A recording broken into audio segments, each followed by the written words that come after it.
Զրուցում ենք Հայաստանի առաջին ՄԻՊ իրավապաշտպան Լարիսա Ալավերդյանի հետ։ Տիկին Ալավերդյան, վերջին շրջանում մենք տեսնում ենք, որ բավականին շատ է թիրախավորվում լրագրողները։ Երեկ էլ օրինակ տեսանք, որ սյունեցի լրագրողներից մեկին Անուշ Միրզոյանին էին բերման ենթարկել։ Մեղադրանքը հետևյալն էր, որ 4 տարի առաջ Նիկոլ Փաշինյանի այցը Սյունիք լուսաբանել է, որի ժամանակ էլ տեղի էր ունեցել այդ Սյունյաց ողջուններ կոչվածը։ Կխնդրեմ ասեք, առհասարակ այս տարիների ընթացքում նորանկախ Հայաստանի պատմության մեջ երբևէ լրագրողները այսքան թիրախավորված եղել են եւ ինչու են հիմա թիրախավորվում լրագրողները, ինչու են վախենում իրենցից, այսպես ասած։ Շնորհակալություն հարցի համար։ Ես պետք է սկսեմ նրանից, որ համապատասխան միջազգային կազմակերպությունները ընդհանրապես նշել են, որ աշխարհում մեկ շատ ավելի շատացել են լրագրողների հանդեպ հետապնդումները։ Դա խոսում է դրա մասին, որ ընդհանրապես այդ աշխարհաքաղաքական այդ բավականին պղտոր այս դեպքերի ժամանակ մարդու իրավունքներ, ԶԼՄ-ների ազատություն եւ այլն կարծես թե թիրախավորվում են բավականին ակտիվ։ Դա նշանակում է, որ այն նշանակությունը, որը սկզբից տրվում էր, այն է անցած դարի ՄԱԿ-ի կայացման եւ մարդու իրավունքների մասին բավականին հզոր փաստաթղթեր ընդունելուց հետո, այսօր այդ ամենը ապրում է խորը ճգնաժամ։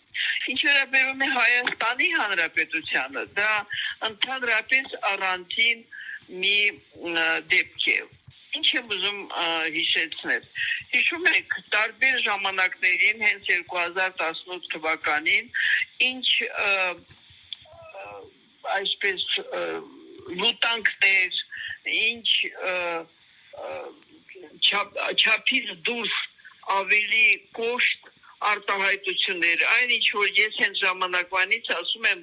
գրեհիկ եւ անօրինականություն պարունակող հրետորաբանություն։ Եվ երկրորդը ինչ ուզում եմ հիշեցնել, այն մուրճը շատ անճաշակ ինչ որ ժապավեններով կապած, որով որ ուղղակի հստակեցրել են, թե ինչ է սպասում Հայաստանին։ Բոլորը մտածում էին, որ դա ուղղակի վերաբերվում է մի քանի շատ կներեք նախկիններին եւ այլն։ Դա այդպես չի։ Այս թիմը, որը եկել է եւ զավթել է իշխանությունը խաբեությամբ, ես պատասխանատու եմ իմ խոսքերի համար, հիշեցնեմ միայն համեմատեք իրենց խոստումները եւ արդյունքները, 7 տարուց հետո դուք կտեսնեք, որ դա ամենակոպիտ ձևով զավթում է, իշխանության զավթում է, խաբեությամբ եւ ամբողջովին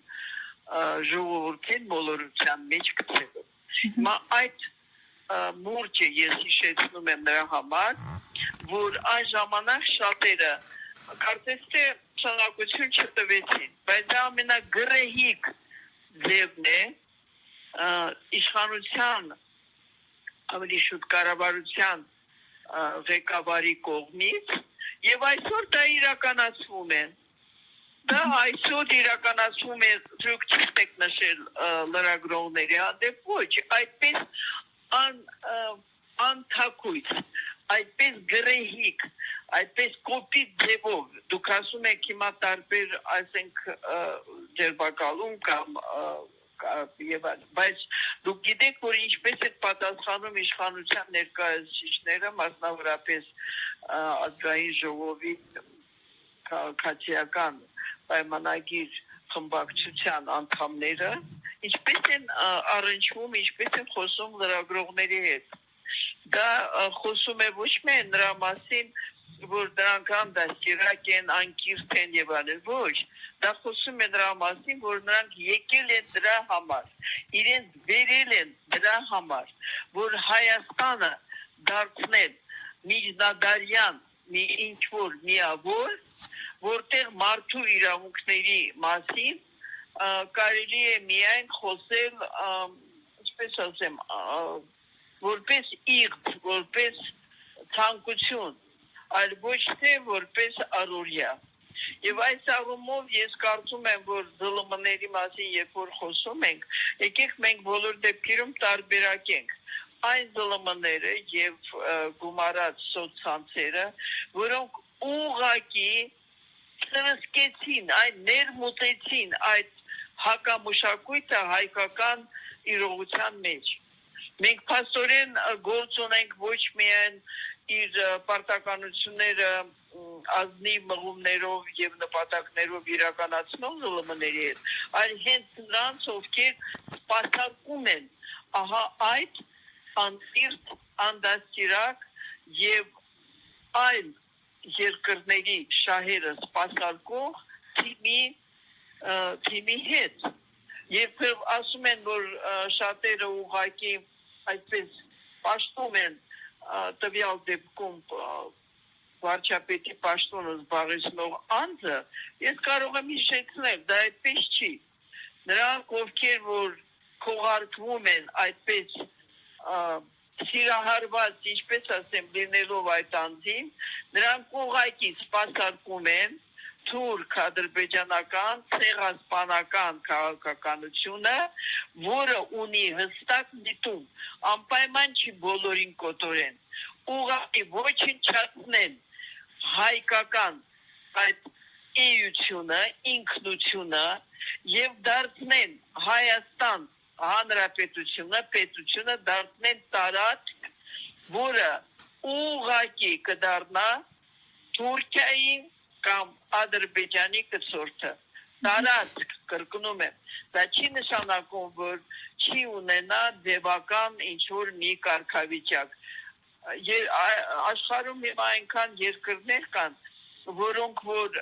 թեկուզ անկախ պետություն են, թեկուզ ՄԱԿ-ի անդամ պետություն են համարվում, բայց ամբողջովին նրանք սատելիտ են, այսինքն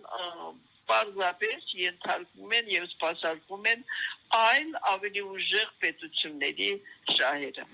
Տիկին Ալավերդյան, Նիկոլ Փաշինյանը լրագրող եղած ժամանակ, ընդդիմադիր падգամավոր նաև եղած ժամանակ եւ նաև այսօրվա падգամավորները, ովքեր նախկինում լրագրողներ էին, անընդհատ բողոքում էին, որ նախկինների կողմից ճնշումներ կա եւ այլն եւ այլն։ Արդյոք հիմա այդ ճնշումները ավելի շատ չեն, քան նախկինում։ Այն ինչ որ իրենք ասում էին, ամբողջը կեղծիք էր, բոլոր այդ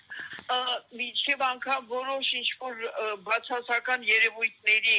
քննադատությունը չի եղել ուղղված այդ իրողությունը փոխվելու։ Այդ բոլորը կեղծիք են մեկ նպատակով, գալ իշխանության։